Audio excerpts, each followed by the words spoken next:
दोस्तों आज हम करेंगे टीजीटी साइंस में केमिस्ट्री का चैप्टर 4 चैप्टर 4 था आपके पास रासायनिक बंध।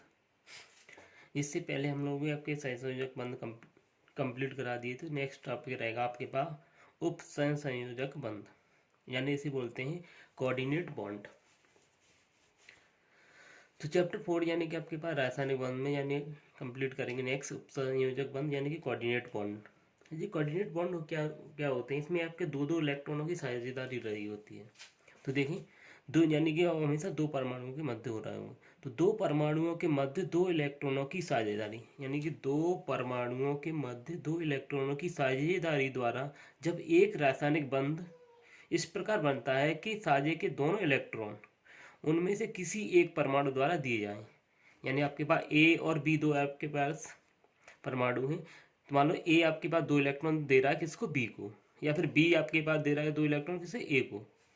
तो ये कंडीशन यहाँ पर बताई गई है, यानी कोई एक आपके पास परमाणु दूसरे को दो इलेक्ट्रॉन देता है। तो इस प्रकार बनते हैं कि दोनों इलेक्ट्रॉन उनमें से किसी एक परमाणु द्वारा दिए जाएं। तो इस प्रकार बने सहसंयोजी बंध को क्या बोलेंगे, उप सहसंयोजी बंध कहते हैं। आगे देखें, जिन यौगिकों में उप संयोजक बंध होते हैं उन्हें क्या बोलते हैं, उप संयोजी यौगिक कहते हैं। यानी जिनमें आपके पास यानी दो में से कोई भी एक आपके पास अगर दो इलेक्ट्रॉन अपने दे रहा है और दूसरा से ग्रहण कर रहा है, तो उस टाइप के यौगिक को क्या बोलेंगे, उप संयोजी यौगिक कहते हैं। इनमें साझे में इलेक्ट्रॉन देने वाले परमाणु को क्या बोलते हैं, दाता यानी डोनर कह सकते हैं। तथा जो दूसरा परमाणु जो इलेक्ट्रॉन को ग्रहण करता है उसे क्या बोलते हैं, ग्राही परमाणु कहते हैं। ग्राही परमाणु कहते हैं। तो ग्राही परमाणु के बीच का उपसंयोजक बंध, ग्राही परमाणु के बीच का उपसंयोजक बंध दाता परमाणु से ग्राही परमाणु की ओर तीर के द्वारा दिया जाता है। यानी जो है देने वाले से ग्राही तक, यानी मान लो ए देने वाला है और बी ग्राही है, तो ये इसमें एरो आपके पास इस तरह से रहेगा, ए किसे दे रहा है, बी को, तो ये हमें एरो दिखाया हुआ है, प्रदर्शित यानी दिखाते हैं। तो इसमें बोल सकते हैं ए ने दो इलेक्ट्रॉन कैसे दिए हैं, बी को, तो ये दोनों क्या बन जाएंगे, उप संयोजी बंध बना रहे होंगे। अब देखिए नेक्स्ट देखिए, उप संयोजी यौगिकों के लक्षण, यानी उप संयोजी यौगिकों के गुण साधारणतः सहसंयोजी यौगिकों से मिलते जुलते होते हैं, या लगभग वैसे ही गुण होते हैं इनके भी। तो देखेंगे क्या इनके गुण होते हैं। तो नेक्स्ट देखें उनके गुण, उप संयोजी यौगिकों के गुण। तो यानी ये उप संयोजी यौगिक यानी कोऑर्डिनेट बॉन्ड इनमें पाए जाते हैं, वो सारे कैसे हो सकते हैं, ये सामान्यतः तीनों अवस्था में पाए जाते हैं, तीनों अवस्था में पाए जा सकते हैं। यानी ये उप संयोजी यौगिक हैं वो तीनों अवस्था में पाए जाते हैं, ठोस, द्रव्य तथा गैस में रह सकते हैं। नेक्स्ट सेकंड देखें, ये यौगिक साधारणतः अध्रुवीय विलायकों में विलय होते हैं, यानी जो नॉन पोलर आपके पास एलिमेंट्स होते हैं उनमें ये घुल जाते हैं। नॉन पोलर यानी आपके पास HCl, HF, HBI, ये सब आपके इनमें क्या घुलनशील कैसे होंगे, घुल जाएंगे।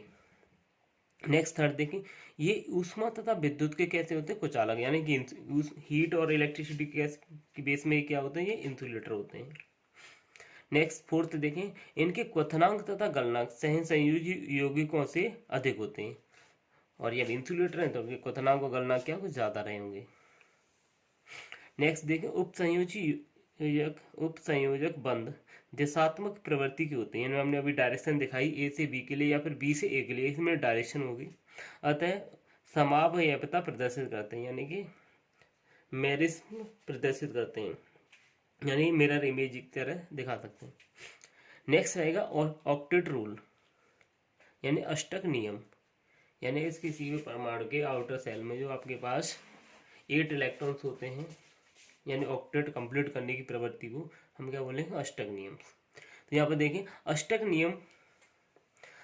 नियम अनुसार अधिकांश तत्व अपनी भ्रातक कक्षा में 8 इलेक्ट्रॉन पूर्ण करके स्थायी विन्यास प्राप्त कर लेते हैं। ज़्यादातर जितने आपके पास तत्व हैं आपके पास वो सब क्या है, अपनी बाहर यानी आउटर सेल में 8 इलेक्ट्रॉन कंप्लीट करके क्या स्टेबिलिटी ले जाते हैं। अष्टक नियम का एक अपवाद यानी इसका एक मतलब दोष भी है, यह है कि कुछ कुछ परमाणु अपनी बाह्यतः कक्षा में इलेक्ट्रॉन भी नहीं रखते और अधिक स्थायी हो जाते हैं। यानी कुछ परमाणु ऐसे भी हैं जो आपके पास इनके आउटर सेल में 8 इलेक्ट्रॉन भी नहीं है फिर भी स्टेबल हैं। जैसे एग्जांपल आपके पास यहाँ पर हमने कुछ कंपाउंड्स दिखाया हुआ है, PCl3, SF6, ICl3, IF7 में अष्टक प्रसारित एक्सपेंडेड होता है। यानी इसमें अष्ट प्रसारित यानी अष्ट प्रसारित यानी ऑक्टेट रूल आपके पास एक्सपेंडेड फॉर्म में होता है, अर्थात इनकी बाह्यतः कक्षा में 8 से अधिक इलेक्ट्रॉन पाए जाते हैं। यानी BCl3, BCl2 में अष्टक पूर्ण नहीं होते, यानी इसमें अष्टक कंप्लीट नहीं होता, इसमें अष्टक एक से ज़्यादा इलेक्ट्रॉन पाए जाते हैं। फिर भी ये अणु स्थायी कैसे होते हैं, स्टेबल होते हैं। हाइड्रोजन का एक परमाणु एक इलेक्ट्रॉन प्राप्त कर H नेगेटिव आयन बनाते हैं, जो कि इस कैसे हो जाते हैं, अधिक स्थायी यानी स्टेबिलिटी ले जाते हैं। एक इलेक्ट्रॉन हाइड्रोजन के पास ऑलरेडी पहले से होता है और एक और ले लिया तो यानी क्या ये डबलेट वाली कंडीशन ले जाएगा और डबलेट वाली कंडीशन में स्टेबिलिटी आ जाती है। NO2 और ClO2 आदि विषम इलेक्ट्रॉन अणु के उदाहरण है। यानी विषम इलेक्ट्रॉन अणु के उदाहरण, इनके आउटर सेल में आपके पास इवन न होकर कैसे ऑड इलेक्ट्रॉन्स पाए जाते हैं। सिग्मा यानी आपके पास बंध की बात करेंगे, सिग्मा बंध परमाणुविक कक्षकों के अच्छी अतिव्यापन से बनता है। यानी कि जो परमाणु जो कक्षक हैं उनके कैसे अपनी एक्सिस में सेम एक्सिस में आपके पास अतिव्यापन है, आपके पास संयोजन से बनते हैं क्या, सिग्मा बंध। नेक्स्ट देखेंगे बाद आपके पास पाई बंध। पाई बंध परमाणुविक कक्षकों के यानी परमाणु की जो कक्षा हैं उनके क्या पार्श्वी यानी कि आपके पास पार्शियली फॉर्म में अतिव्यापन से बनते हैं। यहाँ पे आपके पास अच्छा मतलब एक्सिस में अगर अतिव्यापन हो रहा है तो सिग्मा बंध बनेंगे, अगर पार्श्वी अतिव्यापन हो रहा है तो क्या बनेंगे, पाई बंध बनेंगे। बंध कहलाते एक पाई बंध यानी एक पाई बंध एक सिग्मा बंध से दुर्लभ होता है। अगर इनका कंपैरिजन किया जाए आपके पास तो पाई बंध आपके वीक होते हैं, सिग्मा बंध क्या होते हैं, मजबूत होते हैं।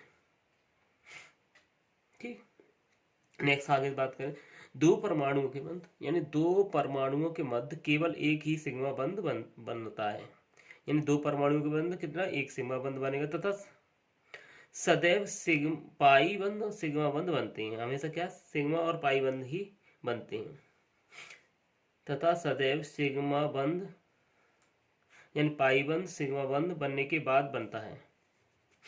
यानी पाई बंध हमेशा सिग्मा बंध या पहले सिग्मा आपके पास सिग्मा बंध बनेगा, उसके बाद क्या बनेगा, पाई बॉन्ड बन रहा होगा। द्विबंध में यानी अगर कोई द्विबंध में डबल बॉन्ड वाली कंडीशन में है तो उसमें एक सिग्मा व एक पाई बंध बनते हैं। जबकि आपके त्रिबंध हो यानी ट्राई बॉन्ड हो तब आपके पास क्या होगा, तो एक सिग्मा हो जाएगा और दो कैसे हो जाएंगे, पाई बंध हो जाएंगे बनते हैं।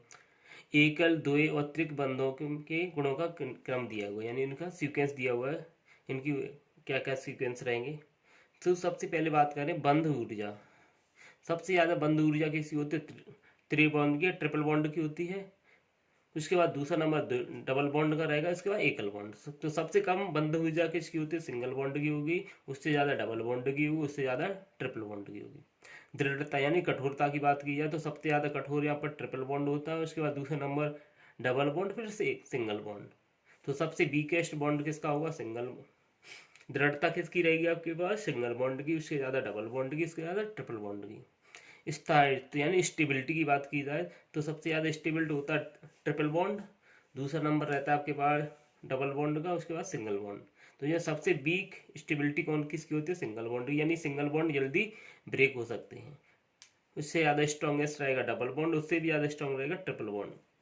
क्रियाशीलता की बात की जाए तो सबसे ज़्यादा क्रियाशील यहाँ पर होता है ट्रिपल बॉन्ड, दूसरे नंबर डबल बॉन्ड, उसके बाद एकल बॉन्ड। सबसे कम क्रियाशील क्या होगा, एकल बॉन्ड रहेगा, उससे ज़्यादा डबल, फिर ट्रिपल बॉन्ड। बंध लंबाई की बात की जाए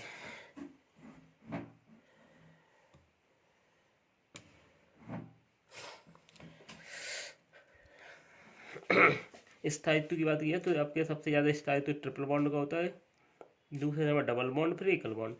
तो सबसे कम स्थायित्व यानी स्टेबिलिटी किसकी होगी, एकल बॉन्ड की को, उससे ज़्यादा किसकी हो, डबल बॉन्ड की, उससे ज़्यादा किसकी हो, ट्रिपल बॉन्ड। क्रियाशीलता की बात की जाए यानी सबसे ज़्यादा रिएक्शन में पार्टिसिपेट कौन कर सकते हैं, ट्रिपल बॉन्ड ज़्यादा करता है। उसके बाद दूसरा नंबर डबल बॉन्ड, उसके बाद एकल बॉन्ड। यानी सबसे कम पार्टिसिपेशन किसका, सिंगल बॉन्ड का रहेगा, उसके बाद डबल, फिर ट्रिपल बॉन्ड। बंध लंबाई की बात की यानी उसके बॉन्ड की लेंथ की बात की जाए तो सबसे ज़्यादा सिंगल बॉन्ड है तो बाउंडेशन कम रहेगी, कम बाउंडेशन होगी तो गैप ज़्यादा होगा। तो बंध लंबाई सबसे ज़्यादा किसकी होती है, एकल बॉन्ड की, उससे कम होती है डबल बॉन्ड की, और सबसे कम किसकी होगी, ट्रिपल बॉन्ड की रहेगी। तो इस पर हमने ऑक्टेट रूल कंप्लीट किया, कोऑर्डिनेट बॉन्ड कंप्लीट किया। इसके बाद संयुक्ता कोष इलेक्ट्रॉन युग्म प्रतिकर्षण करेंगे, जो हम नेक्स्ट वीडियो में करेंगे। अगर आपको आज का वीडियो अच्छा लगा हो तो चैनल को लाइक करें, सब्सक्राइब करें। Thank you watching the video.